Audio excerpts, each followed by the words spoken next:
Bom dia! Nós iremos apresentar um trabalho sobre um projeto criado durante o período da Alemanha nazista para criar as crianças perfeitas, chamado Lebensborn. Meu grupo é composto por Laura Gonçalves, Luísa Barbosa, Theo Liberato e Pedro Corlait. Na época do Partido Nazista, durante as décadas de 30 e 40, ideias racistas repercutiram na sociedade. Muito desse pensamento decorria da ideologia ariana, que era o discurso racista que defendia a supremacia da raça branca. Muitos planos políticos inspirados nessa ideologia e executados pelos nazistas incluíam o extermínio dos judeus em um plano chamado Lebensborn, que significa fonte da vida. Esse programa tinha como objetivo selecionar crianças e adolescentes que tinham as características físicas correspondentes aos padrões raciais nazistas, os segregando e estabelecendo processo de criação para aprimorar a raça ariana. Isso não era para crianças alemãs, que já eram consideradas perfeitas, somente para crianças de países ocupados pela Alemanha, especialmente a Polônia. Schutzstaffel, que tinha a abreviação como SS, era uma organização paramilitar que foi ligada ao Partido Nazista e a Adolf Hitler, na Alemanha nazista. Mais tarde, na Europa, ocupada pelos alemães durante a Segunda Guerra Mundial. O chefe dessa organização era Heinrich Himmler. Em 1940, a SS, em nome do programa Lebensborn, começou a sequestrar crianças que estavam dentro do padrão nazista. Essas crianças eram sequestradas e ficavam em campos especiais até atingir a idade sexual. No início, eles iam até orfanatos e tiravam essas crianças. Depois, começaram a sequestrar elas. Isso podia acontecer nas ruas ou até na casa dos pais. Os militares, eles eram incentivados a ter mais filhos, tanto na Alemanha quanto nos países ocupados. E o governo de Berlim também assegurava que cuidaria das crianças caso o pai não quisesse casar com a mãe ou se já tivesse uma esposa. O programa pagava os custos do parto e também fornecia ajuda financeira e também como objetos como cama e carrinhos de bebê.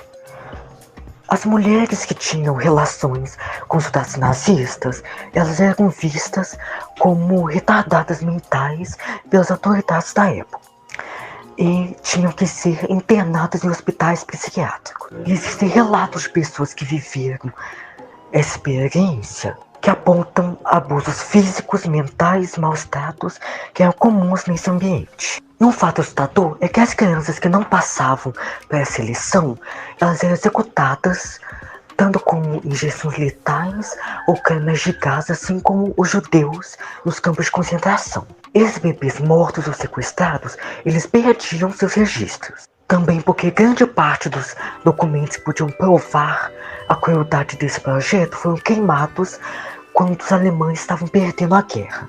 Os soldados da SS e suas esposas, eles eram pais ideais para adotar essas crianças, tanto por serem racialmente puros e fisicamente saudáveis, e na maioria confiáveis como bons nazistas, para dar uma boa criação de acordo com os ideais do partido nazista. E existem provas que Himmler visitava os lares Lebensborn e pedia relatórios sobre o número de nascidos e as condições desses lares. Hitler e Himmler discutiam também o sigilo de Lebensborn, e eles imaginavam que um dia, quando chegasse o fim dessa guerra, eles pudessem contar para a Alemanha o que realmente acontecia ali nesses lares e explicar o que se passava. Himmler chegou até a utilizar o seu papel como chefe da polícia alemã para proteger aqueles que participavam desse programa. E também, naquela época, a polícia era responsável pelo registro das pessoas que nasciam, dos recém-nascidos. Então, com isso, era fácil falsificar certidões de nascimento e omitir os nomes dos pais e das mães desses documentos, além dos locais onde essas pessoas tinham nascido. Tem outra coisa também que muitas pessoas não sabem ou simplesmente nunca pararam para pensar, é que algumas dessas denominadas crianças perfeitas de Hitler ainda estão vivas e elas enfrentam seu terrível passado ao descobrir que elas foram criadas justamente com o objetivo de crescerem e se tornarem bons produtivos cidadãos alemães, e em muitos casos membros da SS. O campo de crianças e o projeto Lebensborn só foram descobertos justamente com o fim dessa guerra e muitas das crianças raptadas jamais voltaram a encontrar suas famílias, infelizmente. A seguir, vamos te apresentar alguns depoimentos de pessoas relacionadas com o projeto Lebensborn. I knew that I was born in Steinhöring, that's my birthplace, but I didn't know what Steinhöring was. My mother was the most beautiful woman. She was tall and blue-eyed and blonde and very beautiful. She came to Munich in 1934 to work at Martin Bormann as a secretary.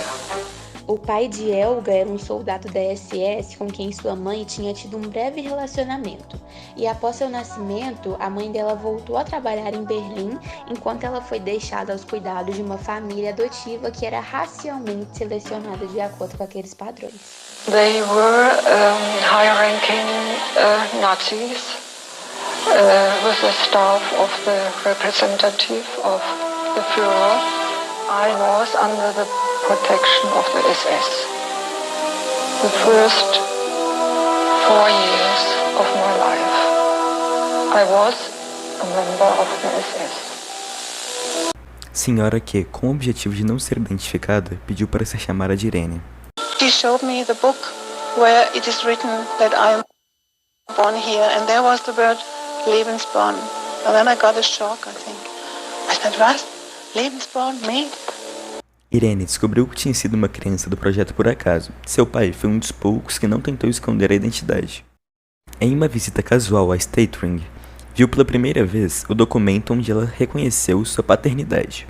Com esse documento, ela pôde ir ao centro de documentos em Berlim e encontrar a sua ficha.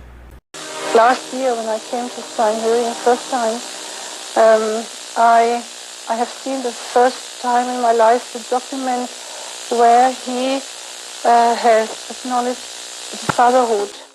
O passado sombrio desse projeto ainda permanece sem muitas respostas, mas não há dúvidas de que a ideia de humanos superiores existiu e ainda mesmo em dias atuais permanece existindo. Com isso, concluímos que o projeto Lebensborn foi mais uma comprovação dos ideais antissemitas que repercutiram na sociedade principalmente no século XX.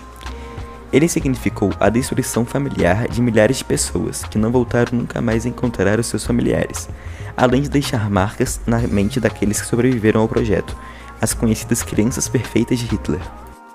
Além de que nós também podemos dizer que todos esses acontecimentos, acabaram causando vários danos psicológicos, tanto nas crianças, que foram tiradas de suas famílias ou tiradas à força de orfanatos, foram praticamente sequestradas e também sofriam várias agressões, quanto nas próprias famílias dessas crianças, que também tiveram seus filhos roubados e precisaram conviver com essa dor de ter perdido um filho para a SS.